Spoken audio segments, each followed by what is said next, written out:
গণবিপ্লব, তারুণ্যের যে বিপ্লব, এই বিপ্লবের পরে কিন্তু বাংলাদেশে শ্রীলঙ্কার সেই ফাঁসিবাদের প্রেসিডেন্ট প্রধানমন্ত্রীও তারা পালিয়ে গেছে। তারপরে কিন্তু শুরু হলো বাংলাদেশেও দীর্ঘ একটি ৩৬ দিনের লড়াইয়ের মাধ্যমে বাংলাদেশ থেকে আমরা ফাঁসিবাদকে উৎখাত করেছি।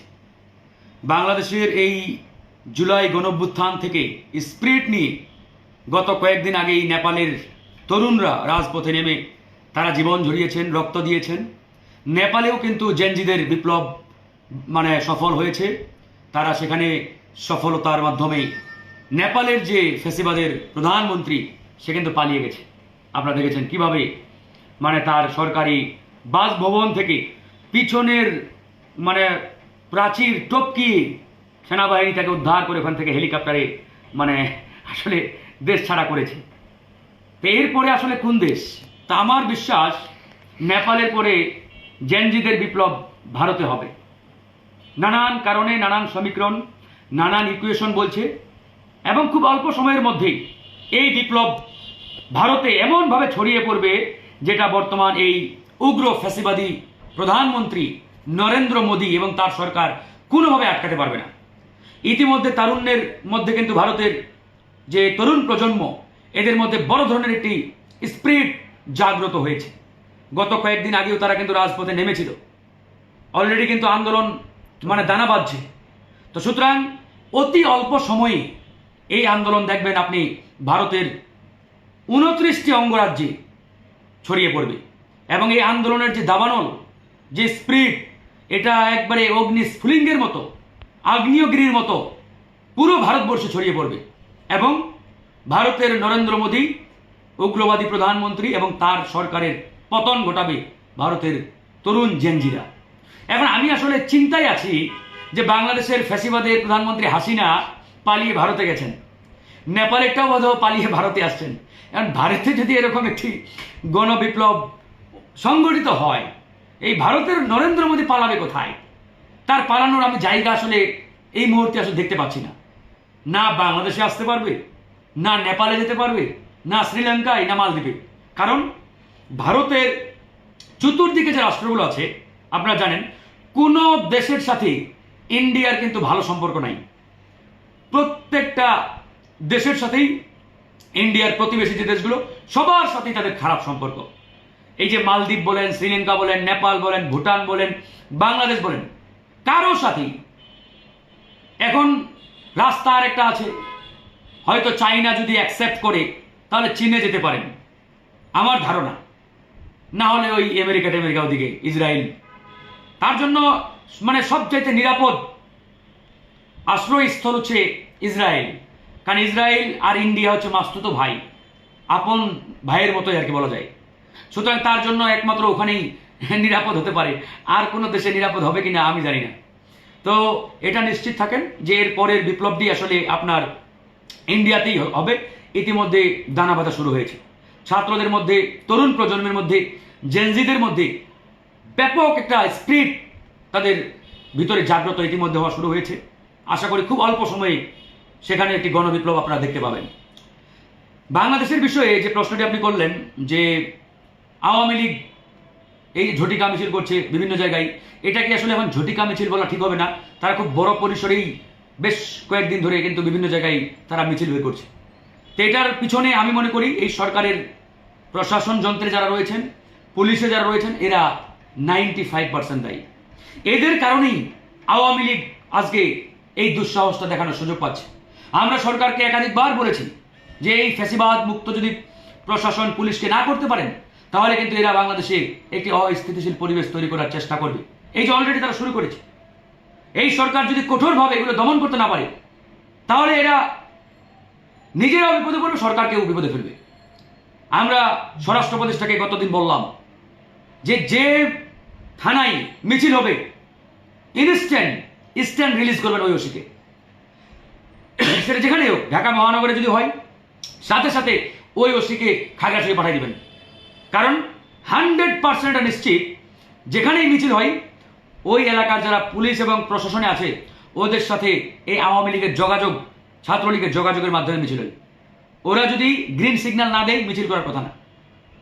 একবারে নিশ্চিত থাকেন ওদের সাথে যোগাযোগ করেই মিছিলগুলো হয়। তো এখানে সরকারকে আরো কঠোর হতে হবে। কঠোর না হলে এরা কিন্তু পরিস্থিতি আরো দিন দিন ঘোলাটে করার চেষ্টা করবে।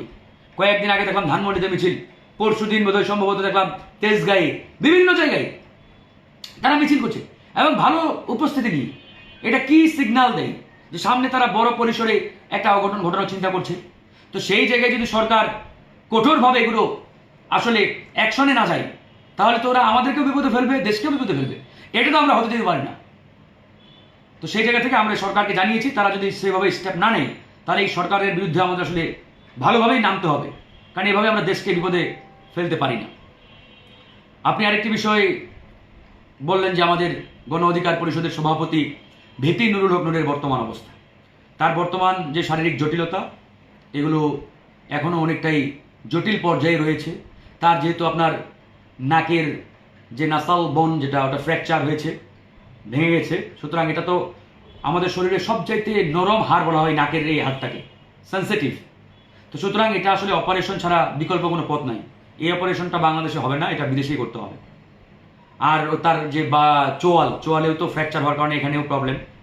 তার লিভারেও জটিলতা দেখা দিয়েছে, কারণ সে একাধিকবার এর আগে আওয়ামী লীগের আমলে হামলার শিকার হওয়ার কারণে লিভারে বেশ কিছু তার জটিলতা দেখা দিয়েছে। সব মিলিয়ে তার পরিস্থিতি খুব একটা যে ভালো তা বলা যাবে না। এখন পর্যন্ত সে কিন্তু আসলে সলিড খাবার খেতে পারছে না, ডাক্তার কিন্তু এখনো লিকুইড খাবারের উপরেই থেকে রাখছে। তো সেই জায়গা থেকে পরিস্থিতি খুব যে একটা উন্নতি হয়েছে তা না। এখন প্রবলেমটা হচ্ছে সরকার এখানে একটা মারাত্মক প্রতারণা করেছে। সরকার প্রধান ঘোষণা দিলেন ভিপি নুরকে বিদেশে নিয়ে ট্রিটমেন্ট করার জন্য, উন্নত চিকিৎসার জন্য, কিন্তু সরকারের ঘোষণার পরে আমরা মারাত্মক রকমের একটা গড়িমসি দেখতে পাচ্ছি, মারাত্মক রকমের। তো এর চাইতে প্রতারণা আমি আসলে আর আছে কিছু বলে আমি মনে করছি না। যে সরকার প্রধান ঘোষণা দিল যে ভিপি নুরুল হক নূরকে বিদেশে নিয়ে ট্রিটমেন্ট করার জন্য, উন্নত চিকিৎসা দেওয়ার জন্য, অতি দ্রুত। সেই ঘোষণার আজকে প্রায় 10-15 দিন হয়ে গেল, কোনো আপডেট নেই, কোনো অগ্রগতি নেই। তার মানে এই যে ঘটনাটি ঘটানো হয়েছে, কারা ঘটিয়েছে? অবশ্যই সরকারের ইন্ধনে ঘটনা ঘটানো হয়েছে। সরকার জানে না কারা এই হামলা চালিয়েছে। একটা দলের প্রধান তার পার্টি অফিসের নিচে এসে তাকে বর্বর নারকীয় একটা তাণ্ডব তার উপরে চালানো হয়েছে। কারা চালিয়েছে? সেনাবাহিনীর এবং পুলিশের সদস্যরা। এটা তো দিনের আলোর মতো পরিষ্কার, ভিডিও, লাইভ, ছবি সব জায়গায় আসছে। কিন্তু দুঃখের বিষয় দেখেন, আজকে বোধহয় 18-19 দিন হলো একজনের বিরুদ্ধে এই সরকার অ্যাকশন নেয় নাই। কিভাবে তারা এই মাফিয়া তন্ত্র আবারও জারি রাখার চেষ্টা করছে চিন্তা করেন। একটা কমিশন করেছে, 30 কার্য দিবস মেয়াদ, এখনো কোনো অগ্রগতি আপডেট জানি না আমরা। এই কমিশন কাজ করছে না ঘুমিয়ে আছে, আই ডোন্ট নো। এই যে একটা অবস্থা, এই অবস্থায় আমরা আর বেশি দিন চুপ থাকবো না। আমরা গতকালকে ঢাকা মেডিকেল একটি প্রেস কনফারেন্স করেছি, সেখানে 48 ঘন্টা সরকারকে সময় দিয়েছে যে যারা চিহ্নিত হামলাকারী এদের বিরুদ্ধে সরকার যদি অ্যাকশন না নেয়, তাহলে 48 ঘন্টা পরে আমাদের কঠোর কর্মসূচি আসছে। আগামী বুধবারে আমরা রাজপথে নামবো। কি কর্মসূচি হবে সেটা সেদিনই আপনারা দেখতে পাবেন। তবে এখন আর কোনো নরম কর্মসূচি আর হবে না। আমাদের দলের প্রধানকে মেরে রক্তাক্ত করে হাসপাতালে বেডে শুয়ে রাখছে, আর আমরা এভাবে বসে থাকবো? আমরা তো থাকবো না ভাই। সুতরাং আমরা একবার স্পষ্ট করে বলেছি, এখন আমাদের লড়াইটা মাঠে হবে। যেহেতু তারা বিচার করতে পারে নাই, অ্যাকশন নিতে পারে নাই, এখন আমাদের যা করার তাই করতে হবে। তারা হামলা চালাবে আবার, আসুক, এবার আমরাও দেখতে চাই। আমরা জীবন দিয়ে, রক্ত দিয়ে এই দেশকে দ্বিতীয়বার মুক্ত করেছি।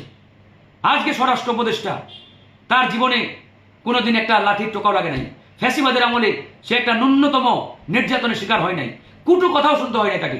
বরঞ্চ ফ্যাসিবাদের সহযোগী, পৃষ্ঠপোষক ছিলেন, সুবিধাভোগী ছিলেন। সে আজকে স্বরাষ্ট্র উপদেষ্টা। তার আন্ডারেই তো এই পুলিশ, আর্মি বাংলাদেশে এখন কাজ করছে, আইন শৃঙ্খলার দায়িত্বে তারাই রয়েছে। তাহলে এই স্বরাষ্ট্র উপদেষ্টা জানে না কারা হামলা চালিয়েছে? তিনি কেন অ্যাকশন নিচ্ছেন না এখন পর্যন্ত? তার মানে তার নির্দেশেই হামলা হয়েছে। তো সুতরাং আমরা আর সরকারের দিকে তাকিয়ে থাকবো না, সরকারের দিকে তাকিয়েও নেই। আমরা এখন অ্যাকশনে যাব। ইতিমধ্যে আপনারা দেখেছেন যে আমরা গতকালকে সরকারের দেওয়া যে ঘোষণা, যে ভিপি নুরুল হক নূরকে বিদেশে নিয়ে ট্রিটমেন্টের যে ঘোষণা সরকার দিয়েছিলেন, এটাকে আমরা প্রত্যাখ্যান করেছি। আমরা আর সরকারের দয়ার উপরে ভিপি নুরুল হক নূরের চিকিৎসা করব না। তাকে আমরা বিদেশে নেব, তবে সেটা দলীয় এবং পারিবারিকভাবে। আমরা নিজেরাই তার ট্রিটমেন্ট করাবো ইনশাআল্লাহ বিদেশে নিয়ে। এই সরকারের দয়ার উপরে তার কোনো ট্রিটমেন্ট আমরা করাবো না।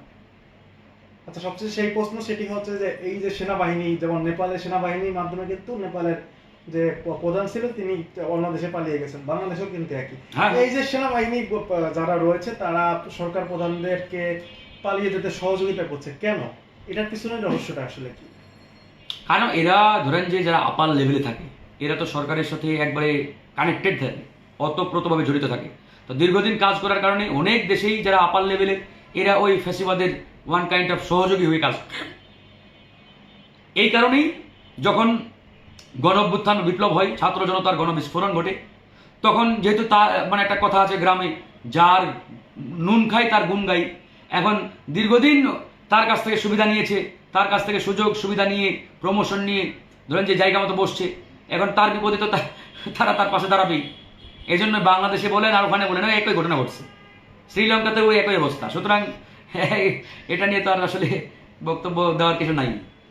থ্যাংক ইউ, ধন্যবাদ।